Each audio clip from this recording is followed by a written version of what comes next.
thank you very much for having me, for inviting me to your summer school. I'm absolutely delighted to be here. Of course, also not least because being Italian, I'm really happy to participate to Politecnico's activity. I'm going to start immediately by saying that what I want to talk about today, it's something that is becoming increasingly central in my own research, which is how do we think about transdisciplinarity and how do we practice transdisciplinarity? In particular, where design and other disciplines meet. And this, as Chiara has already suggested, is also very much my own story. I have a background in philosophy and sociology and cultural studies, so I come from the humanities. I have been working in design education now for many years, and all my research is located in between design and philosophy, specifically continental philosophy, process philosophy. So one of the aims of, and also perhaps the privilege of working across field, is also for me the desire to try to think about philosophy like a designer and to think about design like a philosopher.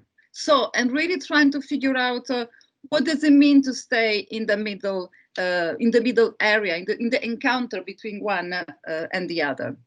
So I'm very much interested in how design can deploy ideas, concept, vocabulary from philosophy, but also vice versa. And now we operate in the space where they encounter each other.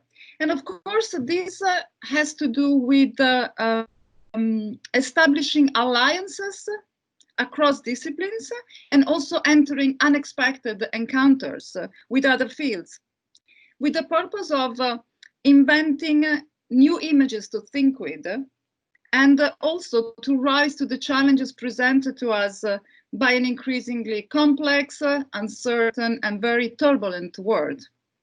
So my talk is about how to do transdisciplinarity.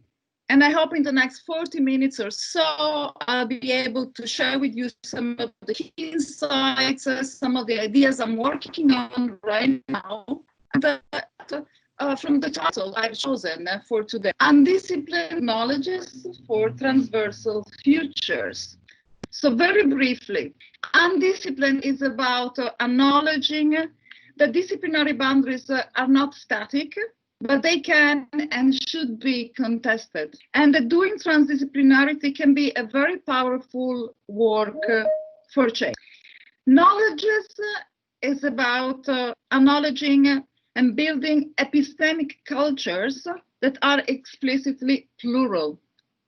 They speak about inhabiting multiple worlds in ways that are non-hierarchical, but rather, and this is my third term, transversal. Now, transversality is, let's define it as the potential for the potential of relation to keep on going and to cultivate and establish further relations. It is about a diagonal mode of thinking, a mode of thinking that unlocks the mechanic between horizontality and verticality. And finally, futures. And this is about the work we do as thinkers, practitioners, educators, designers, change makers. And the acknowledgement that as we strive to build futures, the choices we make among what is possible are always political choices. Betty, so, sorry to yes? interrupt you. Are you going on with the slides? Just checking. Because in a moment. Okay, no, we just wanted to make sure that you were not advancing with the slides and there was not feedback for us. Sorry to interrupt. I have another paragraph and then I'm going, but let me know in case. No, perfect. Thank you. Thank you. So My starting point to think about the transdisciplinarity also comes from my recent experience. As Chiara mentioned, in the past 2 years, I've been working with the Tokyo Institute of Technology, collaborating with teams of artists, designers, scientists, and technologists to develop a hybrid methodologies and to figure out ways of working together, often using humanities, philosophy, translation studies as the hinge in between. But out of this experience, one of my observations, and perhaps you will find this very banal, because probably it is very banal, is this.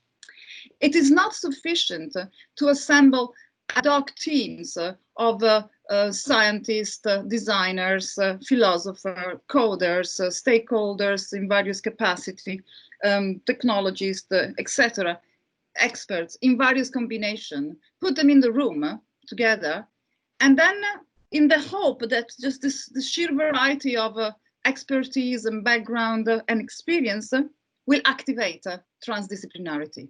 It's not going to happen.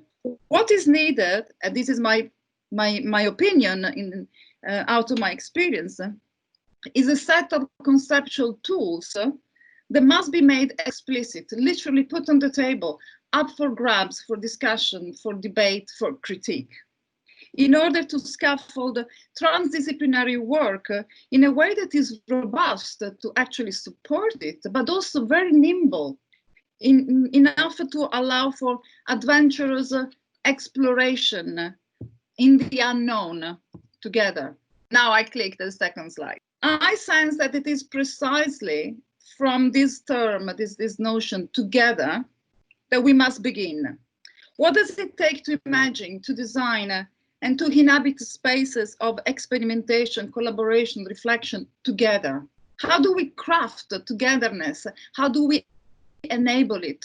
While being together is about being close, it is not about wishing to be similar. It's not about trying to be the same. Together contains dispute, friction, contains perplexity, misunderstanding, contains even hostility.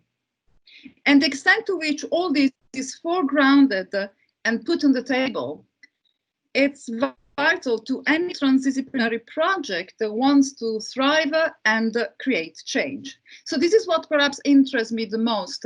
How do we enable the encounter of a plurality of views? How do we foster the connective tissue without enforcing blueprints, without falling into established grooves, without doing top-downness? How do we design encounters? Gilles Deleuze wrote a wonderful short book on Spinoza, where he says that creating encounters is the very art of the ethics itself, an art that requires experimentation and the willingness to leap into the unknown. Every encounter, Deleuze says, is always the encounter of different affective horizons, different ways of expressing affect. Every encounter is an event that brings together relations. And every encounter is always situated in its own way. So it matters greatly how we imagine encounters, how we conceptualize them, how we figure them out in practice. So let's start from our encounter of today. And what I would like to propose is a constellation of concepts to build a possible rationale for transdisciplinarity.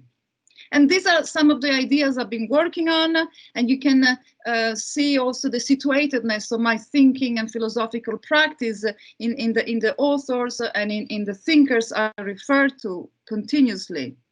This constellation of concepts should be taken as a very provisional situated compass, not as a map, but as a compass, to orient possible journeys into transdisciplinarity, bearing in mind that very much reflect the situatedness of my own practice. So the constellation is made right now of divergence, symbiosis, ecology of practices, minor mode, and ontogenesis. So let's start with divergence. These are the concepts I like to propose as a way to think togetherness with. Divergence. Now, whether we are dealing with other ways of thinking, other ways of behaving or doing, other practices or viewpoints, to think about divergence in terms of Isabel Stengers warns us not to read divergence as divergence from. Divergence is not between things, but is inherent to things and also to individual position in how they go on producing themselves, through what they pay attention to, what matters to them, and through their own difference, their radical heterogeneity. In transdisciplinary setup, often what happens when there are divergent visions, we talk about a breakdown of communication, we talk about a crisis, we talk about a clash. And often we read these as an impossibility of communicating or translating. Instead, any situation like this should be taken as a challenge to find each time a negotiation and adjustment, bearing in mind the three things: that the process is always situated, therefore belongs to that specific situation and not to another, that is always created, that therefore is not given a priori, and therefore it is never neutral, which means it's political. So rather than taking divergence as a comparison, what matters is the affirmative potential of divergence to actually make a coexistence as possible, also through friction, through this harmony. Divergence, therefore, should be seen as a very spacious concept that literally open up room for dissent. And the cultivation of the divergence, it's important not just to build the togetherness, but also to resist, to counteract the reduction of the imagination, the eradication of difference, and what Isabel Stengers describes, and I quote, as the mounting desertification of all modes of existence. Next, in my constellational concept is symbiosis. Now, symbiosis describes the situation where agents, living beings, or even practices enter in a co-relationship, often defined by shared interest. The Greek etymology of the word means co-living, and this word is normally used to describe the cohabitation of different organic agents, often animals and plants in various modes. And in nature, there are several types of symbiotic relationship. Some are characterized by mutual advantage, like a hermit crab and the sea anemone. Some with only one agent advantage, but with no damage to the other, like the barnacle and the whale. And some are characterized by a clear disadvantage for one of the parties, and this is what is known as parasitism. Now, what really matters is that these relationships are far from static. In their becoming symbiotic, they do enact divergence, so through power imbalance, asymmetry, and therefore also so symbiosis doesn't necessarily mean to have the same interest. The symbiosis, and I quote, is more about diverging interest, needing each other. So let's not forget, it is opportunistic. And now we enter into the ecology of practices. And this is something that, again, Isabel Stengers has been writing. It is a beautiful, it describes the way in which tools for thinking always pertain to specific situation, to the power of that situation to make us think, to make us act. Now, as a community of educators, practitioners, thinkers, designers, we're always searching for tools for thinking anew, tools to think through what is happening, especially right now. And Gilles Deleuze and Félix Guattari have written a lot about the thinking milieu to describe the situation when we find ourselves in the middle of something. And this expression hinges on the multiple meanings of the word milieu, which in French means middle, means surrounding or habitat, and also means medium.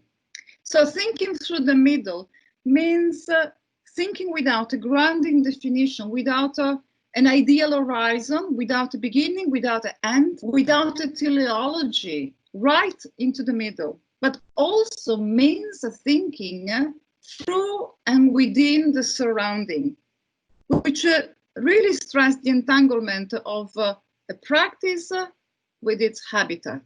Now, there are some observations to make about this. First of all, that no practice can be taken disjointed from its habitat.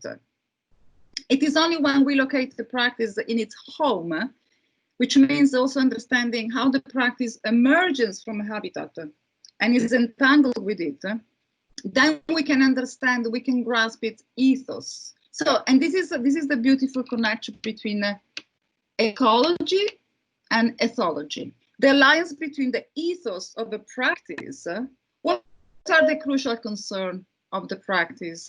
What does it pay attention to? What are its values?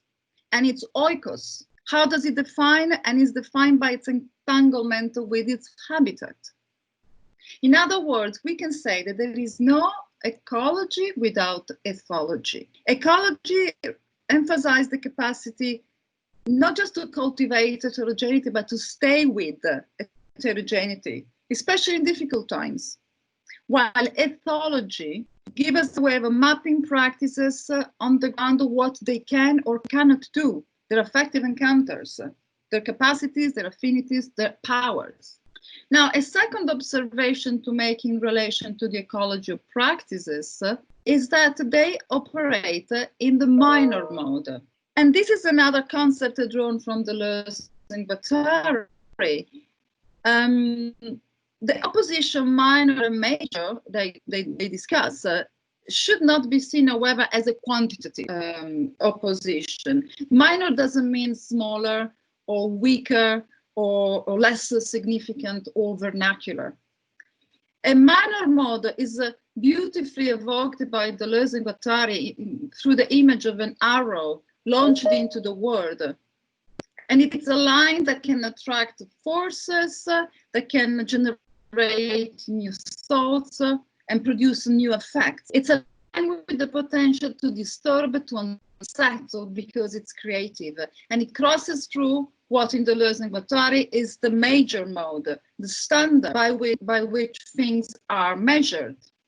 And here perhaps an example would be to think about the Eurocentric design canon as the major mode, which is increasingly unsettled, disturbed, and broken apart by the minor line of the design discourses coming from the global south and the initiative through in decolonization that is really rewriting that relationship.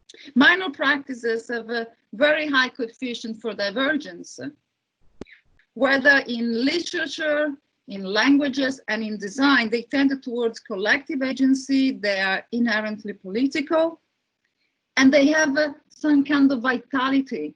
The minor mode is an advantage that does not wish to become major.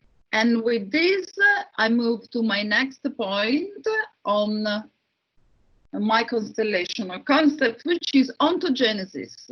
Ontogenesis is the study of things not as they are, that's ontology, but as they come to be, as they become, as they transform. So the emphasis is on the process of self-formation that create what exists. Process, of course, that can take unpredictable turns and directions.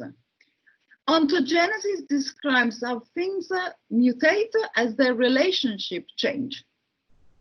And it is drawn amongst many others, philosophy, but among others, philosopher of technology, Gilbert Simondon. And Simondon also describes ontogenesis as characterizing states that are not stable, but they're not unstable either, metastable states, made by heterogeneous elements of different order of magnitude and scale. Now, when we think in terms of ontogenesis, or this process of becoming, we have to remember that this cannot operate without the contrasting tendency, which is the tendency towards homeostasis. So we always have to think about the continuous tension between the search for new form and a degree of stability and rest, as the great, as Alfred North Whitehead actually wrote, life is precisely what happens in these gaps. Life is what lurks in the interstices between one event and the next. Now, if we operate within this shift from ontology, the study of things as they are, to ontogenesis, the study of things as they come to be, as they become, which also has to do with the understanding of the process of life, organic and inorganic, like this glacial you see now.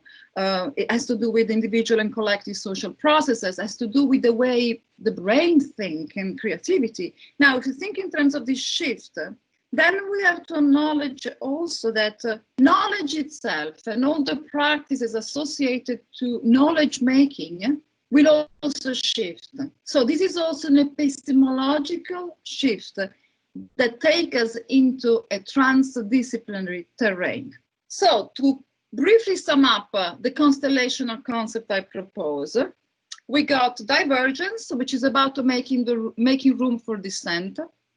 We got symbiosis that describes opportunistic, asymmetrical co-living, which also has to do with precariousness, vulnerability. We have the notion of ecology of practices, the situatedness of tools to think with, and the connection between ecology and ethology. We have minor mode as this disruptive creative arrow launched into the world as a mode that does not wish to become major. And finally, we have ontogenesis, the study how things come to be, how things become, and those metastable states that characterize. So we have a constellational concept, and I would like to use them to look a little bit closely to the implication for transdisciplinary knowledge making. And then when I built my constellation, I thought, how are these concepts staying together? What is the glue that can actually keep them together? So I thought to borrow Brian Massumi's expression, speculative pragmatism, as the glue that keeps the concept together, because this allows both movement and conceptual plasticity, but work as a sort of glue. Speculative pragmatism is it's about how we stay open to invention and to future making, while staying close to what is happening, to the act, to the practice, and to the how we do things. It's important not to fall into the trap of thinking that speculative and pragmatic are opposed to each other, because they're not. Pragmatic doesn't mean practical as opposed to theoretical. Pragmatic stands for the how. It's like the two sides of a Moebius strip. Now, I found the notion of speculative pragmatism incredibly useful to think about the encounter of design and philosophy, theory and practice, but also design with other disciplines. Also because speculative pragmatism is about techniques of engaging with potential, so with what is not there yet. Techniques whose object is a process, so how we conceptualize, how we do process. And finally, techniques that are able to turn uncertainty into a material to work with. And using uncertainty actually as an opportunity to create meaning.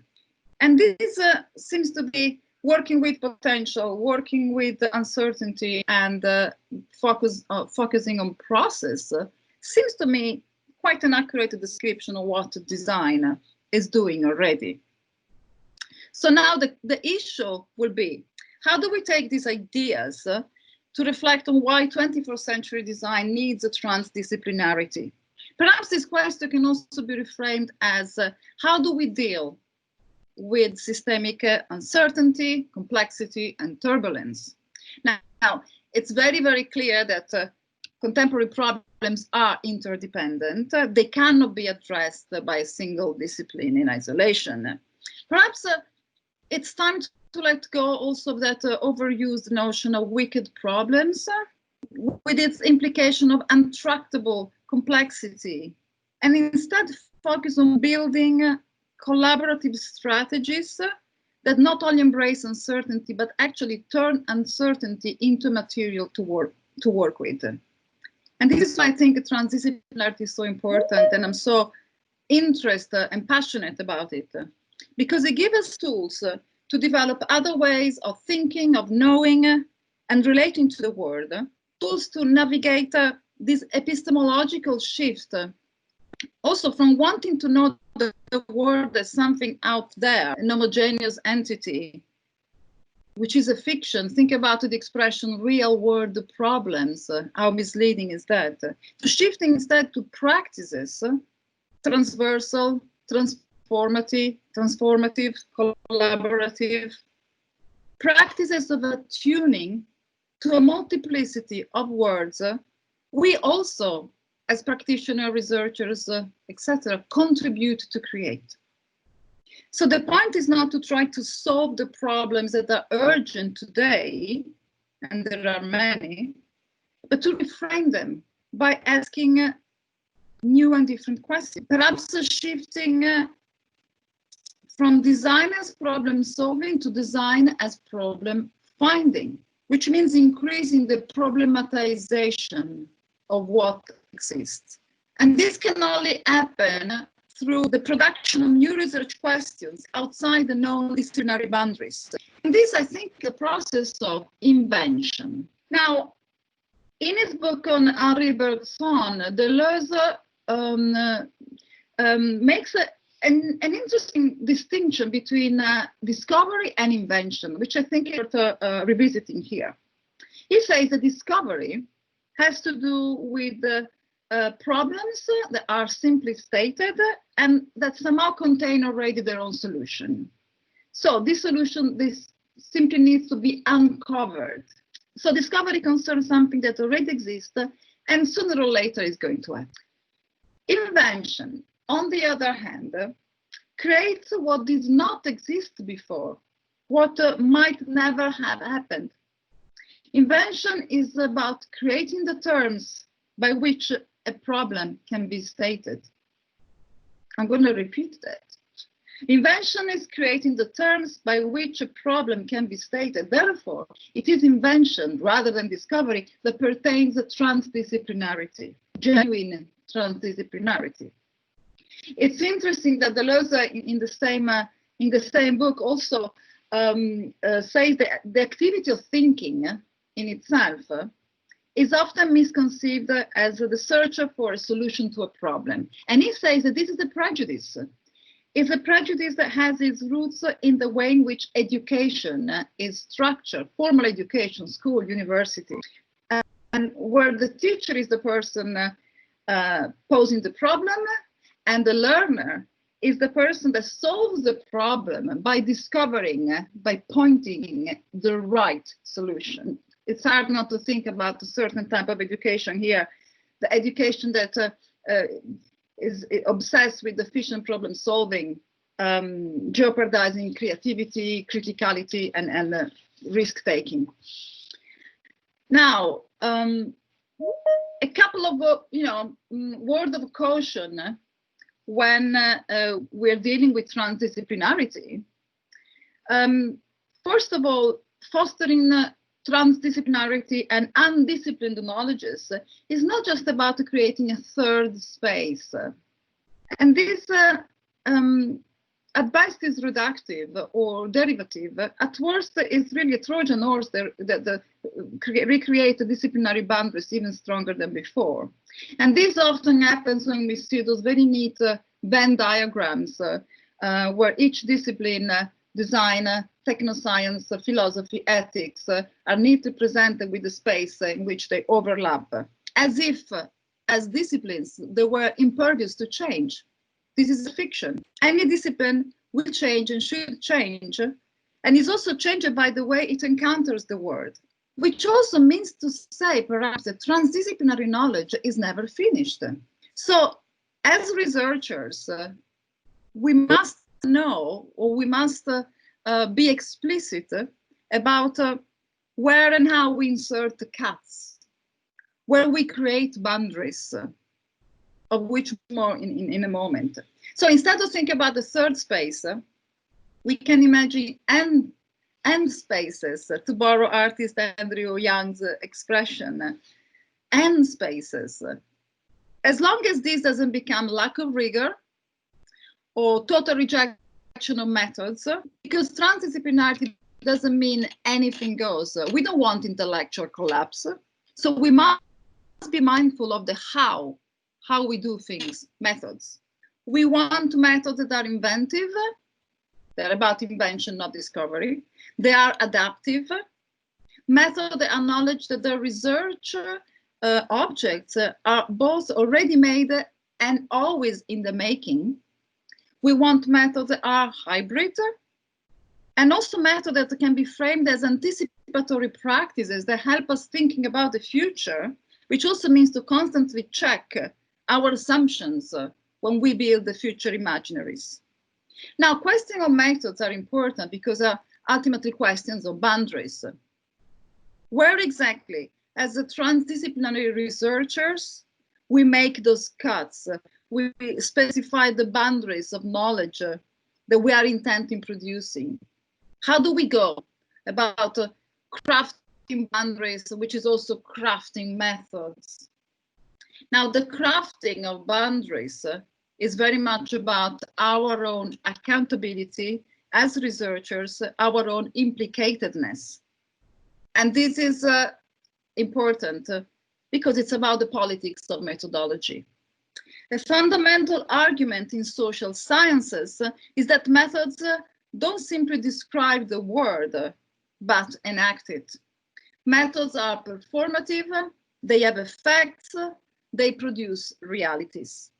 In a post-Newtonian paradigm, it would be disingenuous to assume this objective reality out there, waiting to be discovered and measured. On the contrary, reality is a relational effect produced by ongoing material semiotic interaction, the social-technical imaginaries, temporary entanglements, including those generated by our research methods. Which doesn't mean to say the reality is arbitrary, but rather than if methods perform the social, then certain methods will perform certain types of social rather than others. Therefore, our choices will have political impact. And our research is implicated in these choices. As we are engaged in crafting methods, then we must pay attention to distribution of power, accountability, ethical positioning, and the connection between ecology and ethology. We must ask ourselves, what do our chosen methods perform? How do we go about making these choices? What are the values informing them? As John Law and John Urry ask in this influential paper, Enacting the Social, if methods are not innocent, then they are also political. They help to make realities. But the question is, which realities? And we can also add, whose realities? Now, if these are our guiding questions, as I hope, then we must cultivate transversality. Transversality is crucial to the project of thinking and practicing transdisciplinarity. As I mentioned at the beginning, transversality is the capacity of relation to go on and create and cultivate more relations. And I'm going to quote Félix Guattari here, who did a lot of work on transversality from his clinical practice into philosophy. And he said, transdisciplinarity must become transversality between science, society, aesthetics, and politics.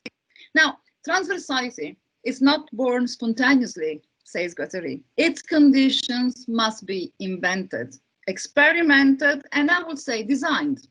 So, to conclude, I'm going to offer some practical pointers as to how we can perhaps design the condition for transversality. Work together, but not to smooth contrast, reduce complexity, or explain divergence away in the name of a superior transcendent knowledge. Pay attention to the divergence that make up your ways of producing knowledge and resist the temptation of a single unified truth. Learn from others, not as they are, but as they become learners themselves. Acknowledge that the creation of relationships is a localized, precarious, non-innocent practice, not innocent event, and therefore it can only be pragmatic and political. Develop a healthy understanding of relativism and universalism by using and, rather than either or as your guiding mode. Present yourself from the standpoint of your own divergence. Care about the participation of non-expert publics so that the new questions can be asked. Commit to flat hierarchies so that all voices can be heard. And finally, treat any encounter as a space where learning coexists with unlearning. We must disassemble systems of tacit normative knowledge to open our eyes not only to see things and to see the world, but to imagine it, to design it, and to build it in a different way. And this, I think, is what we can do by cultivating undisciplined knowledges. Go beyond what exists already, work to increase rather than reduce complexity, so to make the present more complicated, but more interesting, richer. It is in this way, I think, that the real adventure of thinking, doing, and being together becomes palpably alive. Thank you.